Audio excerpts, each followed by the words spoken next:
Now, moving on, later today, the Mexican President Claudia Sheinbaum will receive the presidents of the European Commission and Council, Ursula von der Leyen and Antonio Costa, for the 8th EU-Mexico summit. They're expected to ink a revamped trade deal to replace the previous pact struck 25 years ago. It's set to slash tariffs on a range of goods, including agricultural products. Also in Mexico is Javi López, the European Parliament's vice president, who has been part of these negotiations. I spoke to him in an interview and started by asking him what the deal offers for both sides. First, after 10 years of negotiation and after 10 years without summits at the high level, that we will have it tomorrow, we are able to modernize the global agreement with Mexico after 25 years working with the current agreement.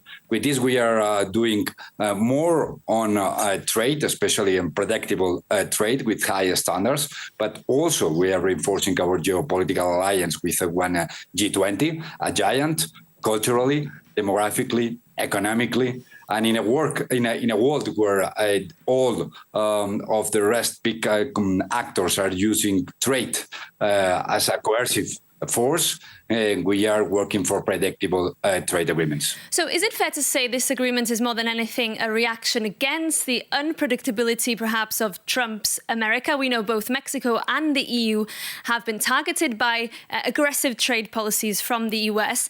And is that going to work? Because some would look at the agreement that the EU has signed with the US, the trade agreement, and would say, well, actually, Trump is calling the shots. No, I think we are working in the right direction. We are working in the direction of diversification of our economic relations in the world, trying to reduce dependencies. Also dependencies coming from the United States. This is the reality, the risking our dependencies in trade, also in security.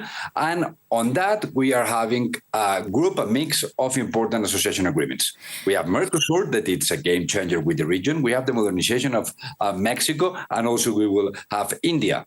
And it's three big examples of this offensive foreign policy that we are having. You mentioned Mercosur, and obviously that was a big step forward. But could you argue also that the EU has been a little bit slow to deepen ties with Latin America? And we're now seeing, of course, President Trump trying to reassert his sphere of influence over the Western Hemisphere. Has the EU been a little bit too negligent in the relationship? It's true that it was during a lot of years not in the radar of the priorities of the EU, and we were extremely focused in our neighbors. Also, we had good reasons to do that. But at the same time now, after the Ukraine war, I will say, but after the rise of Trump II to the White House, we are forced to think more strategically and act more mature in the world. And our relations with Latin America, especially, are strategical relations.